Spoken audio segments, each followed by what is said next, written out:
Channel को subscribe करें और देखते रहें अपना मनपसंद सूचना पल पल भट्टुकला चैनल, जो आपको देता है अक्षेत्र की हर समाचार।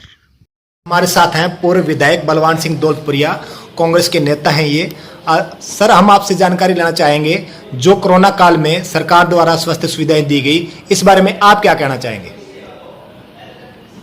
कोरोना काल में हरियाणा सरकार बिल्कुल असफल साबित हुई।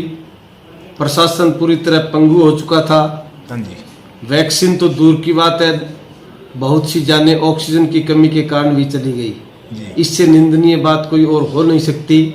और जहाँ तक हमारे भट्टू ब्लॉक की बात है, भट्टू ब्लॉक को कोरोना के मामले में हॉटस्पॉट की श्रेणी में डाला गया था और ऑक्सीजन प्लांट लगाने की घोषणा की गई थी।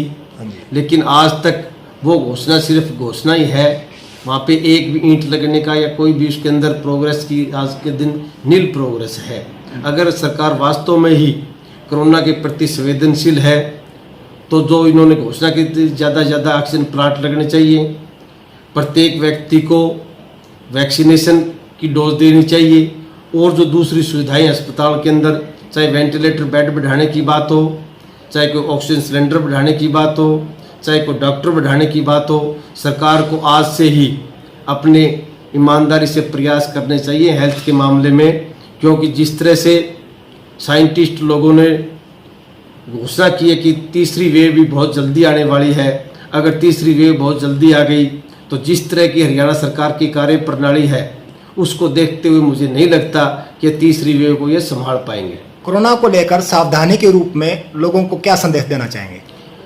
कोरोना को लेकर मैं आमजन को यही कहना चाहूँगा कि आप सरकार के भरोसे ना रहें। सरकार तो आपको मारने पे उतारू हो चुकी है। अगर किसी भाई को कोरोना पॉजिटिव रिपोर्ट आ गई है तो वो खुद आइसोलेट हो जाएं और किसी अच्छे डॉक्टर से अपना ट्रीटमेंट कराएं। अगर आप सरकार के भरोसे रहेंगे तो सरकार तो आम लोगों की जान लेने पे उतारू हो चुकी है। सरकार पे कोरोना बचाव के लिए ना कोई वेंटिलेटर बेड है, ना कोई ऑक्सीजन सिलेंडर है, ना कोई डॉक्टर है, ना इनके पास वैक्सीनेशन की सुविधा है। और आमजन से मैं यही आग्रह करूंगा कि जो 2 गज की दूरी और मास्क है जरूरी, यही नीति सबसे कारगर सफल साबित हुई है कोरोना बचाव के लिए।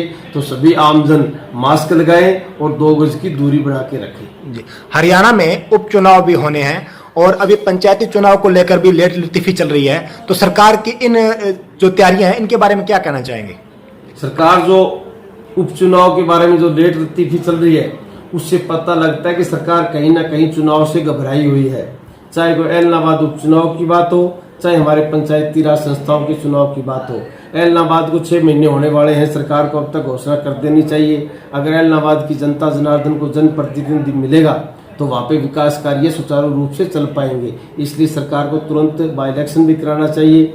और उनकी कार्य प्रणाली से लगता है कि जिस तरह से पंचायती राज के चुनाव को डिले कर रही है, उसलिए लोग घबरा रहे हैं कि कहीं ना कहीं लोग हमें गांव में घुसने नहीं दे रहे और कहीं बीजेपी और जेजेपी का सुपड़ा साफ ना हो जाए। लेकिन ये जब भी कराएं, चाहे लेट कराएं चाहे कभी कराएं, बीजेपी और जेजेपी का पंचायती राज चुनाव में भी और बाई इलेक्शन में भी सुपड़ा साफ होगा।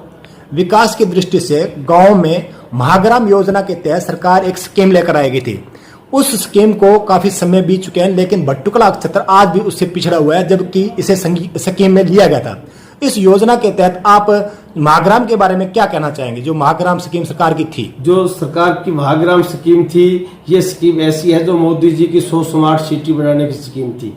मोदी जी ने घोषणा की थी कि 100 स्मार्ट सिटी बनाएंगे, वो सिर्फ घोषणा ही है, वहाँ पे नील प्रोग्रेस आज तक। उसी तरह महाग्राम स्कीम योजना के अंदर हमारे भट्टू गांव को उन्होंने लिया था। बड़ी अच्छी बात थी, बड़ी खुशी हुई, भट्टू गांव का चौमुखी विकास होगा।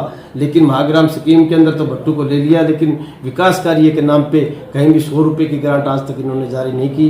ये एक लुभावना वादा है। लोगों की आंखों में धूल झोंकने का असफल प्रयास जो भाजपा की सरकार कर रही है, इसकी जितनी निंदा की जाए